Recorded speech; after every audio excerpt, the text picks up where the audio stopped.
So today I found out about the sex allegations against James Veitch.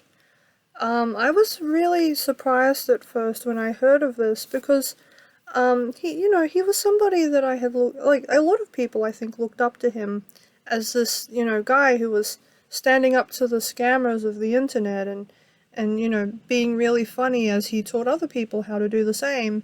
And you know So to hear of him being involved in these allegations was just really horrifying. Especially, I bothered to sit down and read them because at first I was in disbelief. I couldn't, you know what I mean? I thought, how could somebody who cares enough to bother to duel with scammers be this awful as well at the same time? And you know, but then I stopped and I thought about it, and I thought, well, part of the reason most of us wouldn't mess with scammers but would prefer to ignore them or even get fooled by them is because most of us tend to care about the rights and freedoms of the people around us. Most of us have that degree of respect where we wouldn't want to do a thing like that.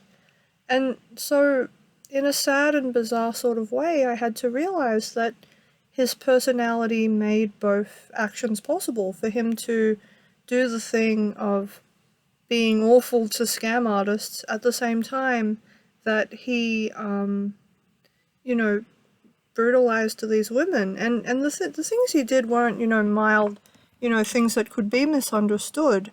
They were really horrifying, like, troubling things. And, the sort of things that very easily would leave a woman traumatized for life. Um, and, you know, I, I went to have a look at what he had to say for himself, whether he would try to defend himself, whether he had, tried to recompense these women in any way, whether he was going to come out saying, I was young, I made a dumb mistake, I'm sorry. Nothing, though. His Twitter account had been completely taken down, and on his Instagram, it seemed as though life just sort of went on as usual for him. I couldn't find any evidence that of a confession or an apology, and perhaps worse yet, he still has a high number of fans who are completely unaware of what happened. But even as I say this right now, I'm thinking to myself, would the right thing be for me to want his career to be destroyed because of this? And I don't know the answer to that question. I mean, I think the ideal thing would be for him to have to face the victims and apologize to them, and to undergo some sort of counseling to make sure that he doesn't do these things anymore. And in fact, it felt a little creepy to be looking at his Instagram because there were pictures of him sitting with a little niece of his, and sort of, in a very close sort of way, which would seem innocent if you thought that he had integrity, but once you read the allegations, it's very hard to see those pictures of him with the little girl as being quite so innocent. Admittedly, yes, he made those mistakes when he was very young, and as a much older person, I imagine that he would have more. Like, I would hope that he has learned better by now. I really hope. Um, Although how anyone could ever think that the actions he performed would be acceptable in the first place is beyond me. Some of what's described in the stories really baffles me. For example, one woman talks about how she agreed to a date with him consensually and was even willing to have consensual sex with him, and then he went ahead and raped her anyway. It really. I mean, I remember years ago someone telling me that rape isn't really about sex, that it's actually about dominance. And it occurred to me then that, that implies that even if a person was completely asexual or completely castrated, neutered, that the pathology in their brain that causes people to rape could still potentially exist and cause them to perform other antisocial behaviors.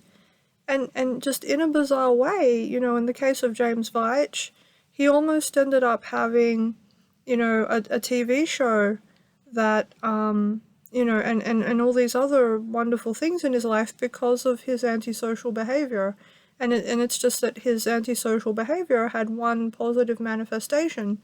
And of course, once these allegations came to light with enough veracity that people could take it seriously and see how serious it was, all of that was taken away from him.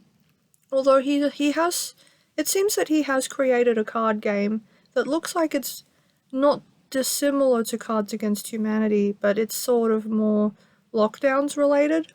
Um, and just within myself, I'm feeling so ambivalent, because, I mean, I want to believe that even if somebody does horrible things that they can learn better, or that maybe that's not all there is to them.